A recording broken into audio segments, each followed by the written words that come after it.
Thomas Friedman's examination of the influences shaping business and competition in a technology-fueled global environment is a call to action for governments, businesses, and individuals who must stay ahead of these trends in order to remain competitive. In a narrative punctuated by case studies, interviews, and sometimes surprising statistics, Friedman's message is clear. Be prepared, because this phenomenon waits for no one. Without rhetoric or scare tactics, he paints a picture of a world moving faster than most can keep up.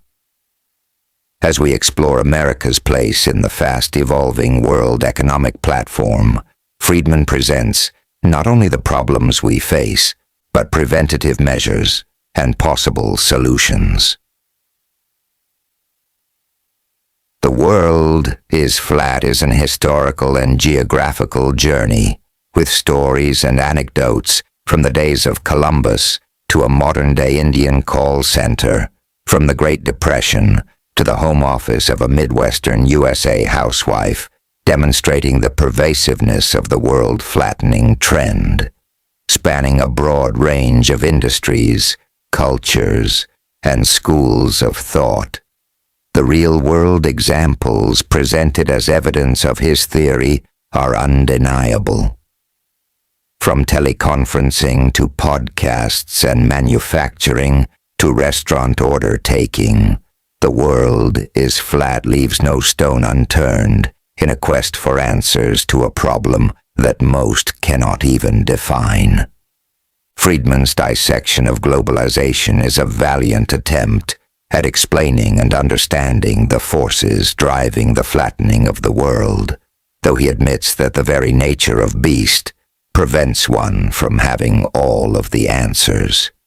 This candor is in keeping with the theme of the entire book, in that we must learn how to learn, teaching ourselves to stay curious and innovative if we are to excel in a global economy. As he moves towards the end of this presentation of his theory, Friedman warns of the forces that could seriously harm or slow the flattening of the world, particularly the threat posed by terrorist networks such as Al-Qaeda. His perspective is refreshing in a media driven largely by scare tactics and fear-mongering, as he encourages a realistic and objective approach to this threat. As people become more able to collaborate, compete, and share with others of different cultures, religions, educational backgrounds, and languages, the world is flat is a necessary reality check to bring these factors into perspective and offer, if not answers to every problem, the drive to uncover working solutions. Chapter 1. While I was sleeping. As we are introduced to Friedman's theory that the world is flat, we accompany him on a journey to the various locations around the globe that led him to this conclusion.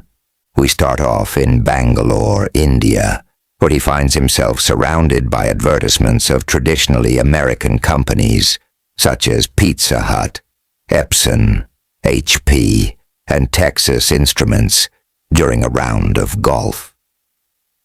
Traveling with a crew from the Discovery Times channel, he encounters Indian workers and business people working for American companies, speaking in American accents, and even adopting American names in their own country. A visit to Infosys Technologies Limited leaves Friedman in wonder at the massive conferencing system they have created that allows people from around the globe to congregate and collaborate in one giant room via satellite and teleconferencing technology. Friedman guides us through the different eras of globalization as he has defined them in an historical narrative from the days of Columbus to our present-day state. we see the ever-increasing pace of globalization through his encounters with people such as Jai Thirth, Jerry Rao, an outsourced businessman in India, and others. Through Jerry, we learn about the process of information exchange online and the effect it has on businesses to perform various duties from remote locations, with everything from tax preparation to hair appointment scheduling to hospital bookings, cited as examples of outsourcing.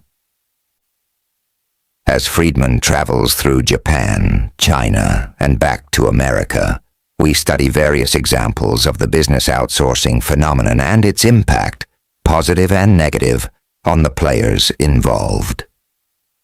Home sourcing and military outsourcing are explored, as Friedman explains the sheer prevalence of outsourcing in our society. 1.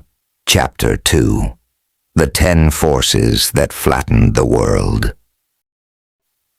We are introduced to Friedman's interpretation of the 10 influencing factors that led to globalization and world flattening, the first being the falling of the Berlin Wall in 1989, which tipped the balance of power across the world towards democratic free market and away from authoritarian rule. The second flattener is identified as our ability to not only author our own content, but to send it worldwide with the 1995 launch of the Internet. Subsequently, free workflow software was developed, allowing people from around the world to collaborate and work together on projects using a shared medium. As Apache and Wikipedia came into play, we became able to develop and upload web content, and community collaboration became another flattening force. Preparations for Y2K required resources beyond those available in the United States, and as a result, we see that India became responsible for a huge portion of these preparations. Offshoring, using the Chinese manufacturing sector as a prime example, has forced other developing countries to try to keep up with their low-cost solutions, resulting in better quality and cheaper products being produced worldwide. The seventh flattening factor is our introduction to supply chaining, which is discussed in much greater detail later in Chapter 14. Rounding out his list with insourcing, informing, and the steroids, Friedman examines his flattening factors, their origins, and the effect they will have on the way we do business in the future. List of 10 forces. Collapse of Berlin Wall. 1189ths. The event not only symbolized the end of the Cold War, it allowed people from other side of the wall to join the economic mainstream. November 9th, 1989. Netscape. Netscape and the web broadened the audience for the Internet from its roots as a communications medium used primarily by early adopters and geeks to something that made the Internet accessible to everyone from 5-year-olds to 85-year-olds. August 9th, 1995. Workflow software. The ability of machines to talk to other machines with no humans involved. Friedman believes these first 3 forces have become a crude foundation of a whole new global platform for collaboration. Uploading. Communities uploading and collaborating on online projects. Examples include open source software, blogs, and Wikipedia. Friedman considers the phenomenon the most disruptive force of all. Outsourcing. Friedman argues that outsourcing has allowed companies to split service and manufacturing activities into components, with each component performed in most efficient, cost-effective way. offshoring, manufacturing's version of outsourcing.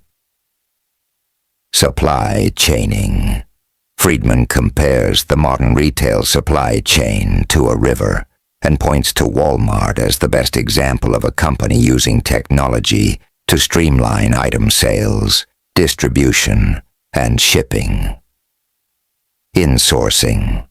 Friedman uses UPS as a prime example for insourcing, in which the company's employees perform services beyond shipping for another company. For example, UPS itself repairs Toshiba computers on behalf of Toshiba. The work is done at the UPS hub by UPS employees. Informing.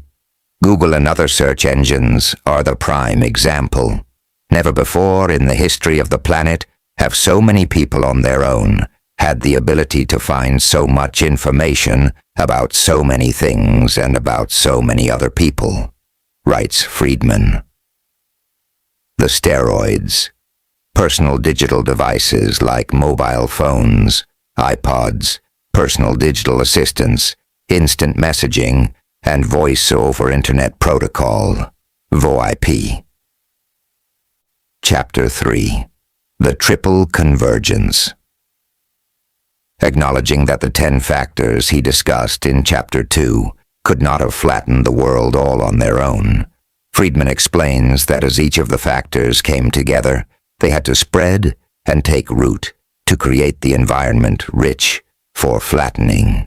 He credits this spread, the creation of complementary software and the Internet, and political factors that caused several developing countries, including China, Russia, India, and Latin America, to open their borders at this time, with the creation of the perfect storm that led to the rapid-fire pace of globalization.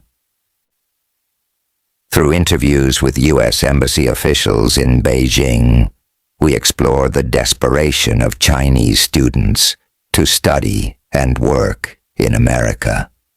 For the first time in history, we see that talent has become more important than geography in determining a person's opportunity in life. We follow the path of a Boeing jet as components of its manufacture are outsourced to Russia and then India, allowing for faster and cheaper development of more planes, as Friedman demonstrates the need for individuals and businesses to be able to compete in a global marketplace.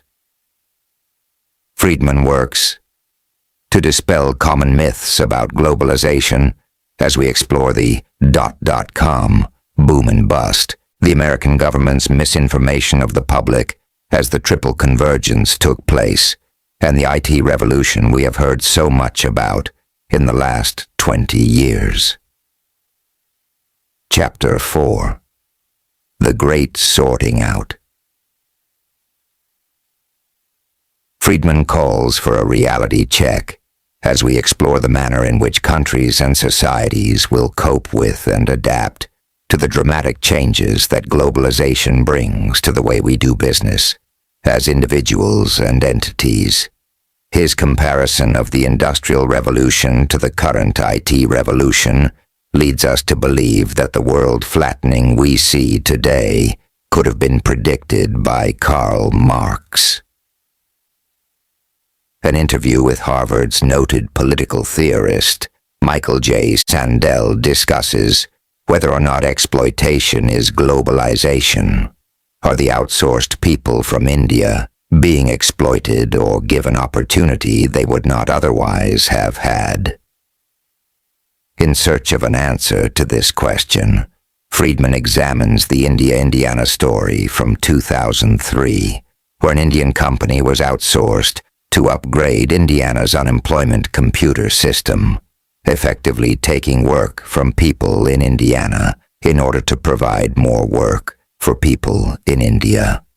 We examine the blurring boundaries between companies and different groups of workers, as well as the relationships between communities and the businesses that operate within them. Friedman demonstrates that as little people begin to act big, so too are big people able to connect on the smallest level. Identities become harder to define, which will also need to be sorted out. The traditional roles of consumer, employee, citizen, taxpayer, and shareholder have all become blurred and intertwined. Friedman summarizes the chapter with an examination of intellectual property law and means that must be put in place to protect it, as well as the death of the human bond in the online world. Chapter 5. America and Free Trade. Does free trade still exist in a flat world? As he sets out to explore this dilemma, Friedman considers the banning of outsourcing, an action called for by many to protect our country's workers, and the effect such an action would have on globalization. He concludes that erecting borders and walls would be detrimental to our goals, and that Americans must instead be prepared to compete on a global playing field. Friedman encourages better education and training, as Americans now compete not only with other Americans, but with the most brilliant minds around the globe for positions. We explore the lump of labor theory and new job creation in a global economy. He identifies the workers that will suffer most, should they be unable to keep ahead of the globalization trend, and offers large-scale suggestions to remedy this problem. Using the history of the American agricultural industry as an indicator of future trends in various industries today, he stresses the importance of an ability to adapt and specialize where there is a need. We learn that fear stimulates change, and that this is a good thing. Chapter 6. The Untouchables. Friedman addresses a concern shared by many Americans. What do we tell our kids? As the competition for jobs stiffens, how do we prepare them for the increased competition? His suggestion that we must make ourselves untouchables is explored in detail as he identifies 3 broad categories of workers who will have job security in the flat world. Synthesizers, explainers, leveragers, versatilists, and more are identified and explained as viable career options, as well as strategies for preparing for these positions. Anasthano. Chapter 7. The Right Stuff. In a frank discussion of the fear amongst Americans regarding competition and education, Friedman explores the right stuff, the educational requirements needed to survive in the flattened world, and more importantly, the availability of said education in our current system. Stressing the importance of self-learning and learning to learn, Friedman offers valuable advice to parents unsure of their children's educational and professional futures. He recommends building right brain skills, or those that cannot be duplicated by a computer, and explores different vehicles to higher learning, including music.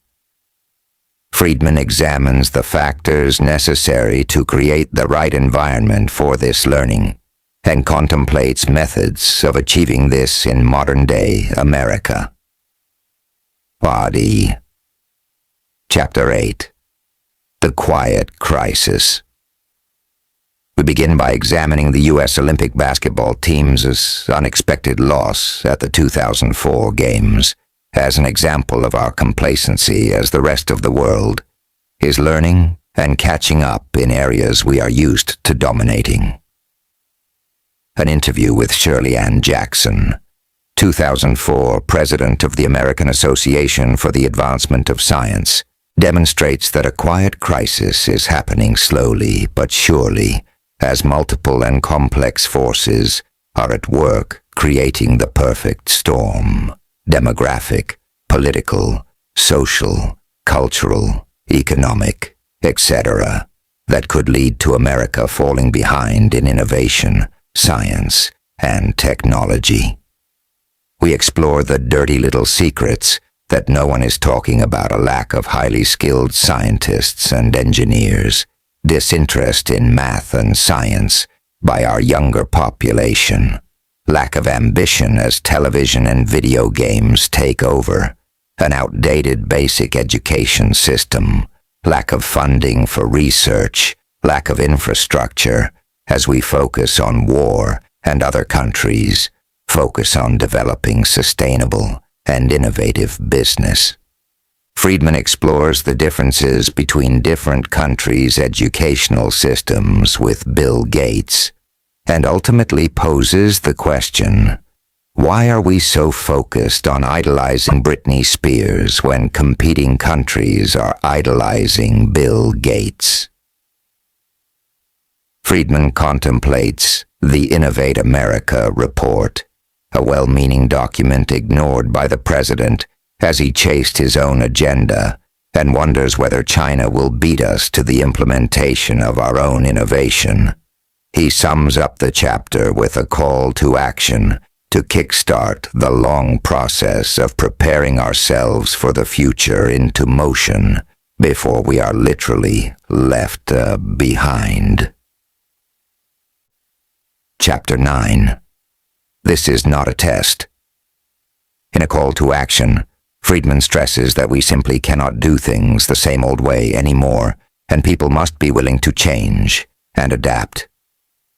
He compares our current crisis to that we faced in competing with the Soviet Union and the launch of Sputnik. The main challenge then came from those who wanted to put up walls, while we now have to face those who want to tear them down. Now as then, we must change our strategy to overcome these issues. He discusses the difficulty in getting America to stand up and take notice of the importance of this issue in a supercharged society where hype and terror are needed to get the public's attention and support. Friedman stresses the importance of shoving political barriers aside in what he calls compassionate flatism to prepare our country for what lies ahead. He questions leadership and education, who will lead us into the forefront of this new globalized economy. The necessity for lifelong learning and benefits to allow workers to remain mobile and adaptable is very real, though it seems to be at the bottom of our to-do list. Finally, Friedman examines how companies such as Capital One are working on the lifelong learning objective by providing training and upgrading to employees, increasing their own productivity and bottom line in the process, as he calls for social programs that encourage workers to be creative and hard-working. Chapter 10. The Virgin of Guadalupe. We see the Chinese manufacture of statuettes of the Virgin of Guadalupe and their subsequent importation into Mexico as an example of the problem created when one developing country competes with another, as China replaced Mexico as the U.S.'s #2 importer in 2003. Friedman discusses the need for developing countries to put policies in place to create the right environment for their companies and entrepreneurs to succeed in the flat world. He states that countries must be brutally honest with themselves in determining their place in the world market if they are to adapt and survive. A comparison of countries who have opened their borders and adopted free trade policies versus those who have not and been left behind illustrates his point. The concept of reform, retail, and wholesale is introduced as we explore changes in education, infrastructure, and governance. Ireland becomes a case study for financial success as their per capita GDP has risen to second highest in the European Union. Friedman contemplates a society's ability and willingness to sacrifice for the purpose of economic development, and leaders with vision as vehicles of change, and conversely, the reasons some countries will not. Chapter 11. How Companies Cope. Friedman opines that companies willing to change and accept change are more likely to do things than have things done to them. In profiling Jill and Ken Greer, creators of Greer Associates multimedia company, we learn of their experience with the rise of freelance as their competition, as well as the fact that technology that should have simplified their operations made it more difficult by requiring more of them. We look into commoditization in a wide range of industries, where everything is the same and supply is plentiful. Clients are flooded with options, and everyone becomes the same. Each company is driven to be more creative and innovative, or risk falling between the cracks. At this point, we meet Fadi Gandour, co-founder and CEO of Aramex, a homegrown package delivery service. His web-based global network cut costs and allowed him to compete with the biggest in the business and come out ahead. We see through other business models that globalization forces the big to act small. Case in point, Starbucks learning from their customers to use soy milk in their coffees. We learn that companies must be willing to collaborate and focus on niche markets, doing themselves what they need to do to stay in front of their customers and outsourcing the rest. The best companies use outsourcing as a method of growth, not to shrink their workforce. Outsourcing allows them to provide more and better services more efficiently. We also explore socially responsible outsourcing, giving the outsourced workers a good wage and opportunity within their own country that they would not have otherwise. Chapter 12. The Unflat World. Friedman shares stories of the world flattening, but humbly announces that he does indeed realize the world is not yet flat. He wants to draw attention to the flattening and the ever-increasing pace at which it is occurring. Part of this understanding must come from a recognition of factors that are preventing globalization from occurring in some people. Friedman examines different groups of people he believes are disadvantaged for one reason or another, and the way that this keeps them from moving forward into a flattened world. The AIDS epidemic affects people who are too sick to hope they will ever make it to middle class. Disempowered people are those who live in areas touched by the flattening of the world, but lack the means, knowledge, and infrastructure to benefit from it. For example, in India, only 2% of the entire population are involved in the high-tech and manufacturing for export sectors. Different societies and cultures are coming into contact with each other more frequently and more quickly than ever before, leading to great frustration. Using the Arab-Muslim world and his journalistic encounters with their youth as an example, Friedman explores the impact of freedom of thought and expression that world flattening has created and its impact on a traditionally closed society. He warns of a potential threat lurking in the not-too-distant future, a depletion of our natural resources as people compete to have more and better. Chapter 13. Globalization of the local. In this examination of the impact of globalization on world cultures, we learn that globalization came to be seen by many as Americanization, creating a backlash by those who felt that they would be steamrolled and homogenized into being mini Americans.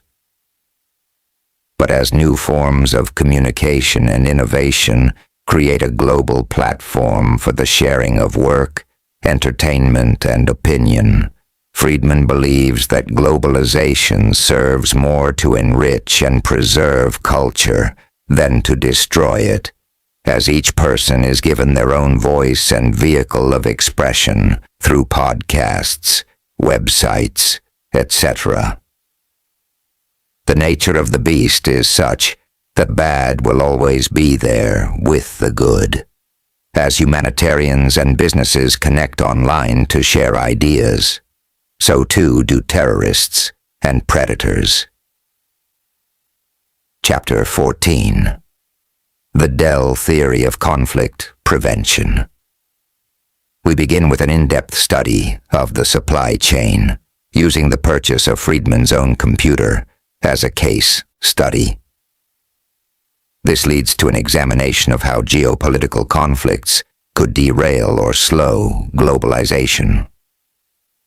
Friedman's theory is that two countries invested in a business together by being part of the same global supply chain are less likely to go to war, as they are now heavily invested in the success of the business venture.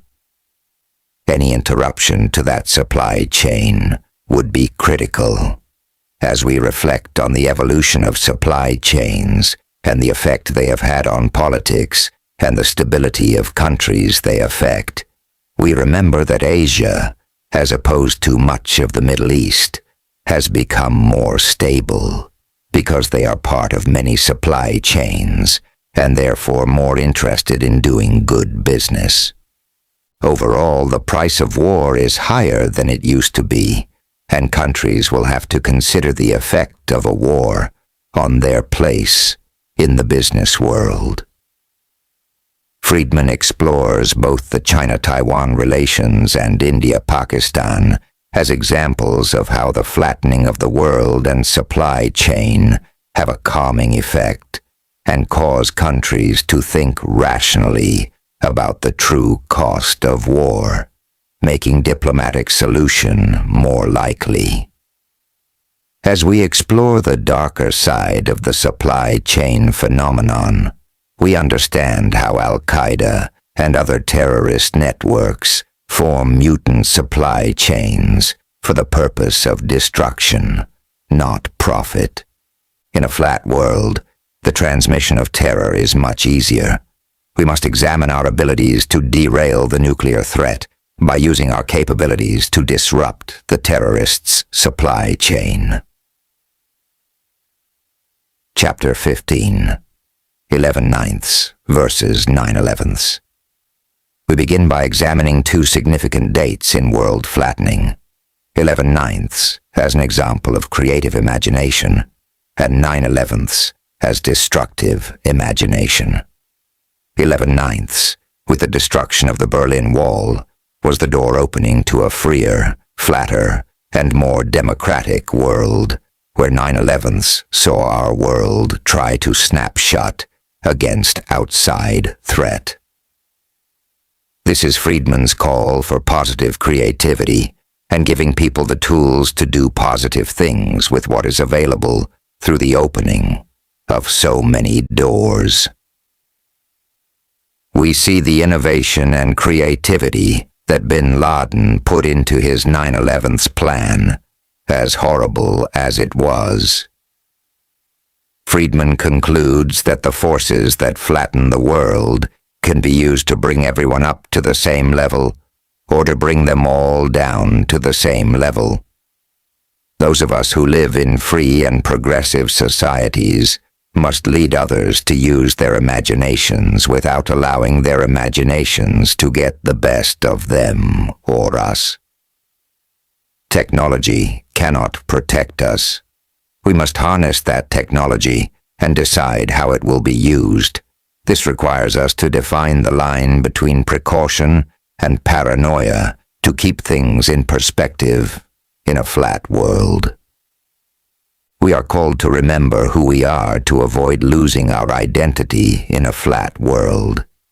In exploring eBay as a virtual community, India as the second largest Muslim country, where the context and imagination are different than in other parts of the Arab world, and the curse of oil, and how it keeps countries from moving forward in other ventures, we learn about different types of creativity. Friedman reflects on his story of Aramex from chapter 11 as an inspirational closing thought, one of a small Arab company that made it big in the world platform.